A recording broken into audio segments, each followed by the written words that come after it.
Welcome, friends, to another edition of the Economic Update. I'm glad you could join us.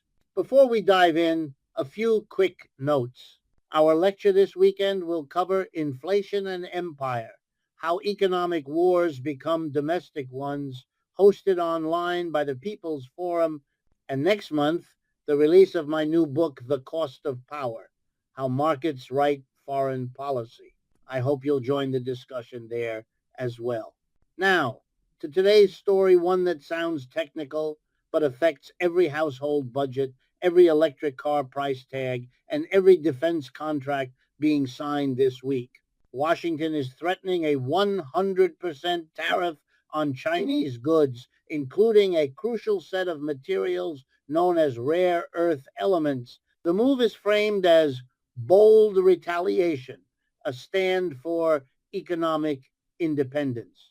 But beneath the slogans lies something more troubling: the birth of a new kind of inflation, not from overheated demand or loose money printing, but from policy driven scarcity, a self inflicted wound in the name of strength. Let's begin with the basics. Rare earths, those obscure sounding metals like neodymium, dysprosium, and terbium, are the vitamins of the modern economy.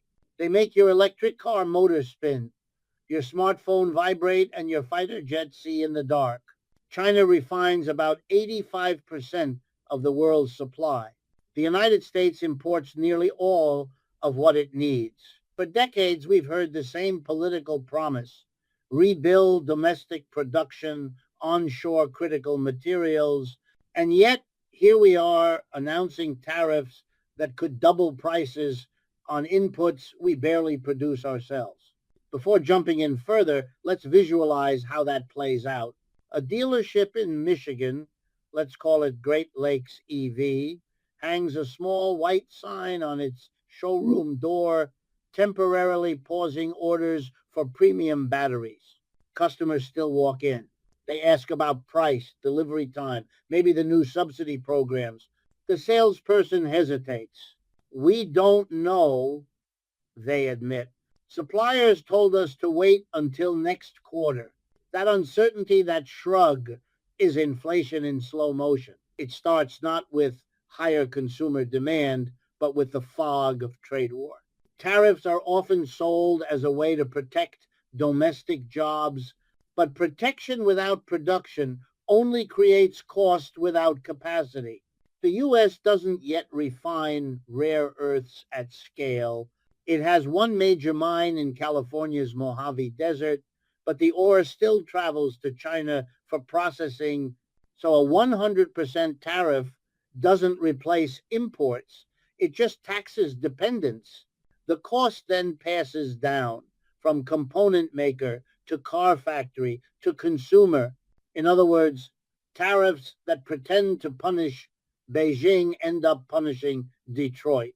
The administration's argument goes like this: tariffs are leverage, not punishment. By raising costs on Chinese inputs, Washington hopes to attract investment in domestic refining and recycling. It's a noble idea on paper. But markets don't move by decree, they move by feasibility. Building a refining facility takes 5 to 7 years, environmental waivers, and a stable regulatory climate. What company will invest billions if policies swing with every election cycle? Meanwhile, the supply gap widens and prices rise. Now let's step back. Inflation is often explained as too much money chasing too few goods, but this version, what we're seeing now, is policy inflation. It begins when governments weaponize supply chains as tools of diplomacy, when trade becomes a theater of ideology instead of production. The rare earth tariff isn't about supply and demand, it's about signaling. It tells voters we're tough on China. It tells allies we're committed to independence. And it tells markets brace yourself for volatility. Here's the irony: the same policymakers who blame the Federal Reserve for not curbing inflation are now lighting a fuse under input costs. The same voices who complain about green energy subsidies are simultaneously raising the price of every material that builds a wind turbine or electric vehicle. This is called efficiency in the make-believe world of Washington, D.C. The stock market has already noticed. Analysts describe the mood as policy-induced uncertainty. Shares in EV producers fell. Defense contractors quietly requested cost adjustments in pending bids. Consumer electronics companies began recalculating margins for next year's product lines because, unlike political slogans, spreadsheets don't lie. When copper, lithium, and rare earths spike, so does everything built from them. Before we close this opening section, let's remember this isn't just about metals or markets. It's about how a superpower manages its fears. Tariffs are not economic solutions, they're psychological responses. They express anxiety over dependence, decline, and competition. But fear doesn't build factories, it only builds walls around old ones. And walls, as history shows, make economies slower, not safer. Let's move deeper into what these tariffs actually mean beyond headlines. When Washington declares a 100% duty on Chinese goods, particularly those tied to rare earth materials, it's not just about confronting Beijing. It's about redefining how the U.S. imagines its own power. The problem is the new definition confuses control with capacity. You can tax a product, but you can't tariff your way into self-sufficiency. Think about the sectors hit hardest: green energy, electric vehicles, defense, consumer electronics, four pillars of both modern life and modern geopolitics. They depend on inputs that can't simply be swapped out. For example, 1 ton of neodymium can magnetize hundreds of wind turbine rotors. A small shortage doesn't just delay projects, it freezes entire supply chains. By threatening a 100% tariff, the U.S. effectively injects a shock into every contract relying on long-term price stability. We've seen early tremors already. EV manufacturers report stalled shipments, with suppliers refusing to quote prices beyond 30 days.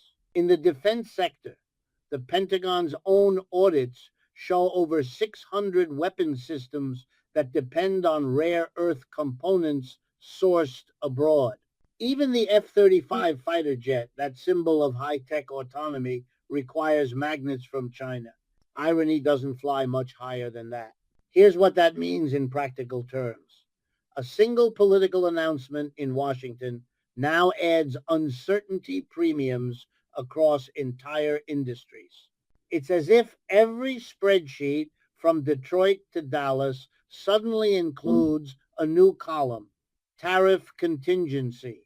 That contingency becomes a cost, a hidden tax that consumers will pay months from now. Don't be fooled by the delay. Inflation often travels quietly before it arrives loudly. Now, let's look at the inflation mechanism itself. Classical economics calls this cost push inflation. Prices rise not because consumers buy more, but because producers pay more for inputs. The last time America saw such a pattern was in the 1970 seconds when oil shocks turned global politics into domestic pain. Today, instead of barrels of crude, it's grams of metal. Instead of OPEC, it's trade policy. Yet the outcome rhymes: higher prices, squeezed margins, and central banks forced to fight the symptoms instead of the cause. The Federal Reserve can raise interest rates all it wants.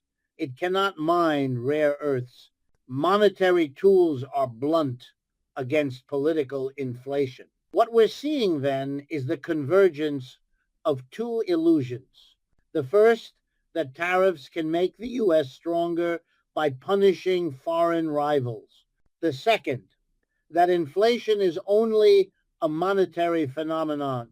Combine the two, and you get a policy paradox, one that pushes costs upward while blaming markets for reacting. Meanwhile, inside factories, reality looks simpler. Workers on EV assembly lines already sense the slowdown, overtime hours get cut. Component deliveries arrive late. The rhetoric of reindustrialization meets the spreadsheet of inventory on hold. It's a quiet reversal. The policy meant to revive manufacturing ends up suspending it. And abroad, allies watch nervously. European battery makers, already struggling with energy costs, fear a chain reaction. Japan and South Korea, both reliant on rare earth imports, begin stockpiling. When every country hoards, scarcity becomes self-fulfilling. This is how inflation globalizes, not through spending booms, but through synchronized fear. Let's not forget how we got here. For decades, Western corporations outsourced not just labor, but pollution. Refining rare earths is messy, chemically toxic, and expensive to regulate. China didn't steal that industry, it absorbed it because others walked away. Now, as environmental rules tighten at home, politicians rediscover the vocabulary of strategic materials. They call it economic security. In truth, it's economic deja vu, a return to the very dependency they once designed for profit. By the way, this is not the first time Washington has weaponized commodities to prove resolve. In the 1980 sanctions against the Soviet bloc on technology and oil equipment had similar consequences. Short-term leverage, long-term distortions. The lesson unlearned is that supply chains built over decades can't be realigned by decree. Yet here we are, reliving the pattern under the banner of national resilience. In short, the tariff threat on rare earths is not just a trade policy, it's a structural experiment. It tests whether an advanced economy can wage a supply chain war without triggering domestic inflation. So far, the results suggest otherwise. Now let's turn to the political theater that always follows economic tremors. Because when prices rise, whether for gas, groceries, or green technology, someone must be blamed. And in Washington, blame is the most renewable resource of all. We've entered what might be called the inflation blame game 2. Instead of oil barons or Wall Street speculators, the new villain is foreign dependency. Every press conference now begins with the same refrain. We can't let China control our supply chains. It's an applause line designed to sound tough and patriotic. But when we follow the logic, we find a contradiction. The very tariffs meant to reduce dependency, increase costs on American consumers while doing little to build replacement capacity. In other words, the cure resembles the disease. Here's how it plays out. The government announces a tariff. Corporate executives, faced with higher costs, either cut corners or raise prices. The consumer pays more. Politicians then point to greedy corporations or market inefficiency, conveniently forgetting that policy itself engineered the pressure. This cycle is not new. It's the same sleight of hand used during oil shocks, housing bubbles, and pandemic shortages. The public is told the system works, it's just that someone else keeps breaking it. But let's be precise. Inflation is not a moral failing of individual firms. It's the structural expression of power. When costs rise and production can't adapt, the strongest players pass the pain downward. The weakest small suppliers, workers, households absorb it. The rich index their portfolios, the poor index their anxiety. That's how class divides deepen quietly, even as officials promise shared prosperity. In Michigan, that small EV dealership with the temporarily pausing orders sign is living this contradiction in real time. Their inventory shrinks, their financing costs rise as interest rates stay high, yet their customers hear politicians say the economy is resilient. Resilient. For whom? For traders hedging commodity prices? Maybe. But for a family trying to buy an electric car, resilience now costs an extra $2,000 in hidden inflation. Let's call this what it is: inflation by design. The state manipulates trade to achieve symbolic dominance while the market responds rationally by protecting profits. The result is higher prices wrapped in patriotic packaging. It's the economic version of waving the flag while emptying the wallet. Now, think about the political consequences. Rising costs erode trust faster than speeches can rebuild it. Voters hear the promise of energy independence, but see headlines about battery shortages. They hear about reindustrialization, yet factories postpone expansion. This mismatch between rhetoric and lived experience fuels cynicism, the quiet corrosion of democracy, because when economic policy feels performative, citizens stop believing in policy itself. Don't be fooled by the language of strategic competition.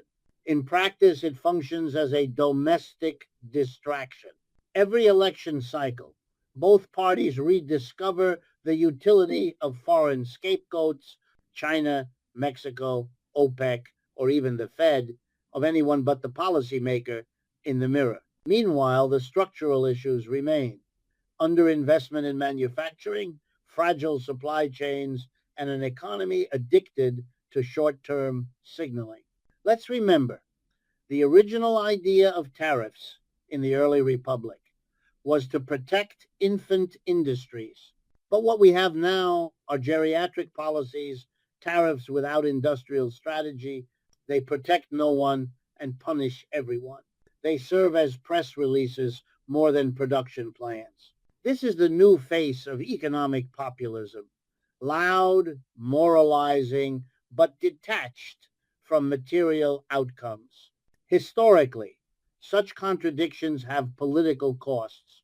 In the 1970 seconds, inflation destroyed public faith in government competence. In the 1980 seconds, it justified austerity and union crackdowns. Today, it risks fueling a new wave of resentment politics where economic pain is recoded as cultural grievance. Workers laid off from supply chain disruptions will be told that environmental regulations or foreign interference are to blame, never the tariff logic itself. By the way, we should note how this narrative travels. Media outlets frame the tariff as decisive. Markets call it uncertain, and households call it unaffordable. Three realities, one policy. This gap in perception is not accidental. It's the byproduct of a system that sells control while outsourcing consequences. Let's widen the lens now beyond the U.S. domestic stage to the global echo of this tariff shock. Because no economic policy today exists in isolation. Every new tariff, every export control, every sanction ricochets through a dense web of supply and demand, and sometimes it lands hardest where Washington least expects. Across the Pacific, Beijing watches carefully. For years, it has mastered the art of asymmetrical response. When the U.S. targets one product category, China quietly adjusts another. It doesn't shout, it substitutes. In this case, Beijing hinted it might tighten exports of gallium and graphite, two essential materials for semiconductors and EV batteries. A small gesture, but with outsized impact. Traders called it a reminder of who holds the faucet. The message was clear. Economic sovereignty cuts both ways. Europe, meanwhile, finds itself trapped in a familiar bind. Brussels supports Washington politically on paper, in principle, but economically, it depends on the very materials America wants to tax. German wind turbine manufacturers and French EV startups now face higher input costs and delayed shipments. They can't afford to anger China, nor can they appear disloyal to Washington. The result is paralysis disguised as diplomacy. A transatlantic alignment, as officials say, built on uneasy silence.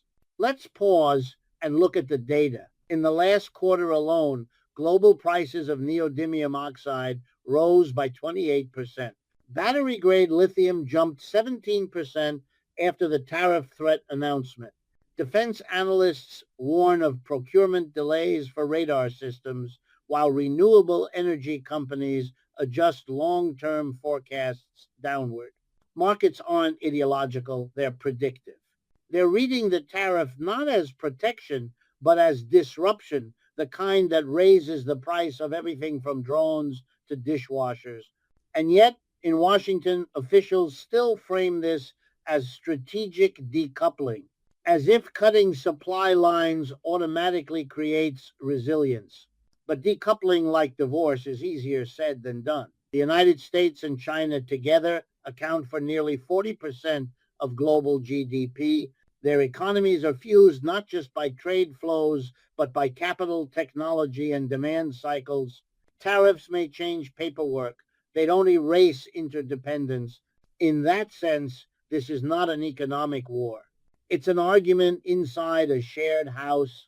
The world's two largest economies are fighting over the thermostat while the rest of the planet watches the temperature rise. Let's bring in an example. A South Korean EV battery plant in Hungary reports sudden delays in receiving critical oxides.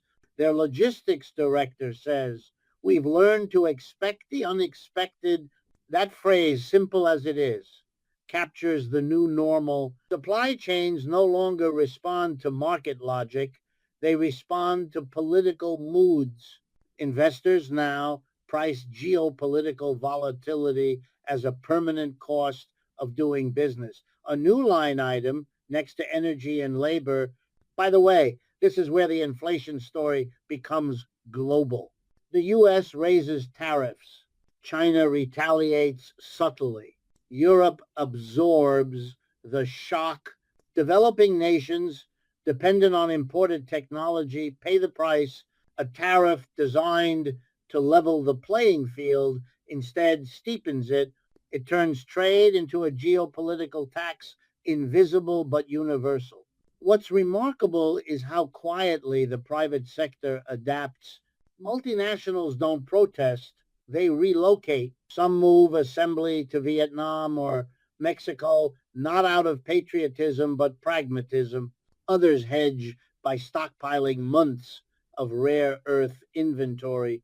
These moves keep profits stable, but they also drive scarcity. Every ton hoarded is a ton unavailable to smaller producers. The market becomes a mirror of fear, each actor acting rationally, the collective outcome irrational. This is the paradox of the new inflation. It's not a boom, not a bubble, it's a slow burning uncertainty tax. It punishes planning, it rewards speculation. It creates profit for the few who can anticipate policy swings and anxiety for everyone else. Historically, similar patterns have preceded global realignments. In the early 20th century, tariff wars among industrial powers destabilized alliances and fueled nationalist movements. Each government claimed to defend its workers, but in practice defended its monopolies. By 1930, the Smoot-Hawley tariff deepened the Great Depression by strangling trade flows. Today's rare earth brinkmanship echoes that logic, only with cleaner branding, strategic autonomy instead of economic nationalism. Let's not romanticize this as a necessary phase. What we are witnessing is the politicization of production itself. The world once organized around comparative advantage nations trading what they made best. Now it organizes around strategic exclusion nations hoarding what others need most. This is how economic globalization dies. Not with a crash, but with a tariff. And yet, every official statement still ends with optimism. We are building resilient supply chains, they say. But resilience that begins with scarcity is a contradiction. You can't stabilize by destabilizing. You can't make goods cheaper by taxing them. You can't fight inflation by manufacturing it. Let's talk about morality, that uncomfortable word economists like to sidestep. Because behind every policy that claims to protect jobs or defend democracy, there's a moral choice about who pays the price. Tariffs on rare earths, like all economic weapons, are not abstract. They're redistributive. They take from one class, one region, one generation, and give to another. The difference lies in how quietly it happens. When policymakers impose a 100% tariff and call it strategic, what they're really doing is transferring costs from the realm of diplomacy into the daily budgets of citizens. They don't say, we've decided to raise the price of your next car, your next phone, your next solar panel. Instead, they say, we're protecting national security. The euphemism hides the transaction. It transforms sacrifice into patriotism, and that historically is how inequality disguises itself as policy. Before jumping further, let's remember something basic. Inflation is not neutral. It benefits some, harms others. When prices rise because of tariffs, corporations with pricing power simply pass on the increase. Workers without leverage can't. They watch their paychecks erode while the companies they buy from announce record quarterly revenue. This is why cost push inflation, when born of politics, quietly becomes a class struggle. It rewards capital for agility and punishes labor for stability. Now consider the rhetoric of national independence. It sounds noble, almost heroic, but who exactly is becoming independent? The same mining conglomerates that now lobby for government subsidies to build U.S. rare earth refineries, the same private equity funds positioning to acquire land in Nevada and Texas under the banner of critical materials security.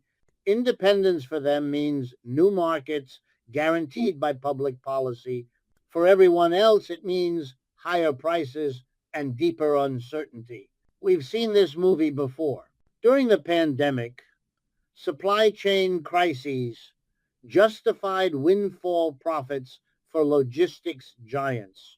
Semiconductor shortages turned chip makers into national champions. Now rare earths become the new moral frontier, a way to dress resource extraction in the language of virtue. Green energy, defense, technology, all righteous causes, all quietly monetized through scarcity. Here's where the irony becomes tragic.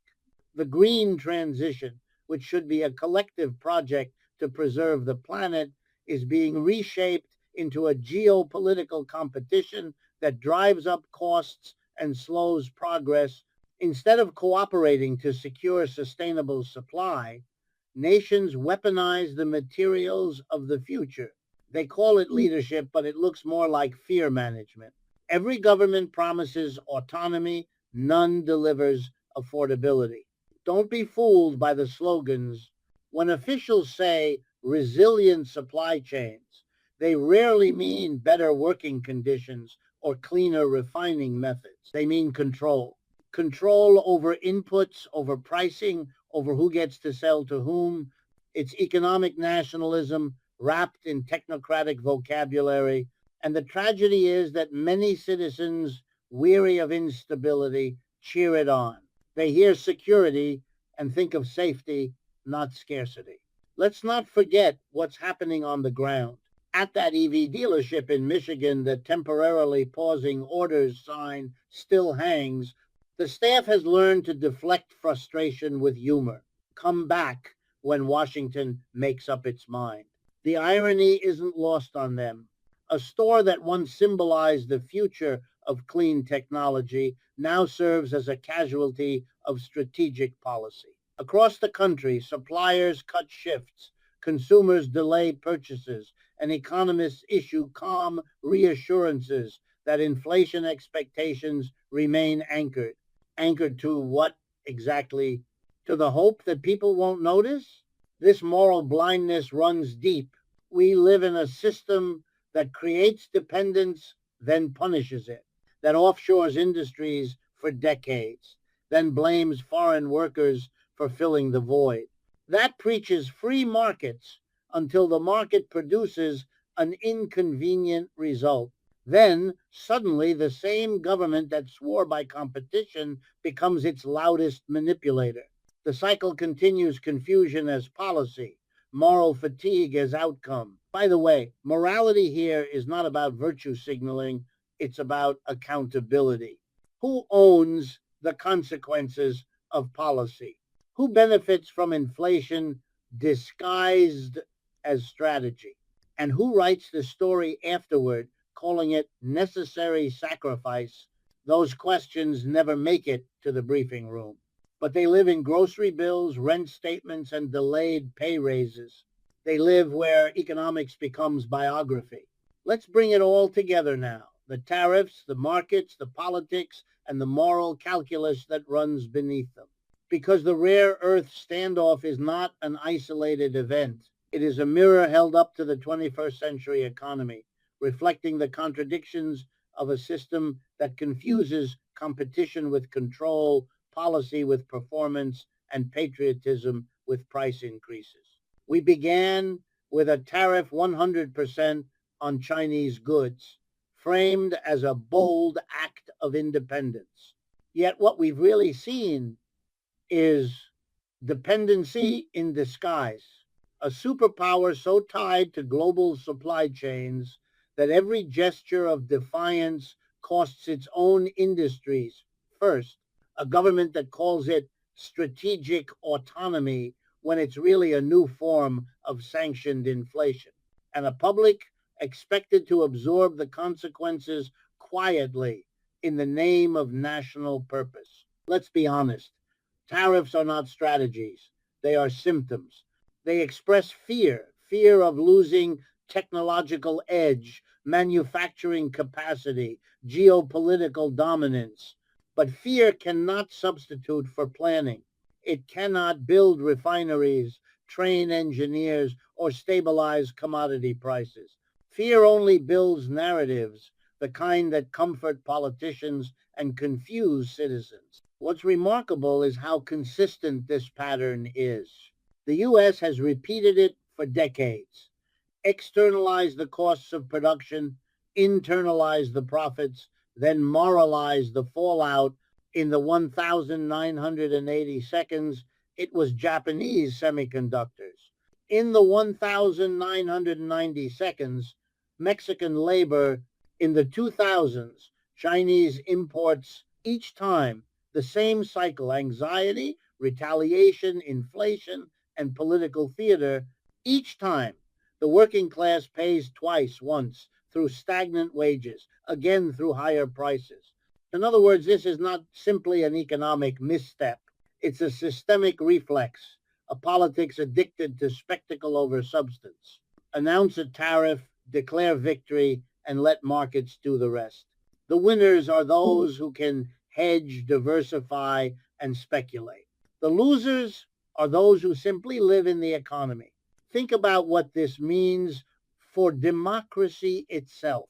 When economic policy becomes performance art, citizens stop believing in its sincerity. They see tariffs, sanctions, and decoupling as scripts in a larger play, one where their roles are fixed: pay more, expect less, applaud the flag.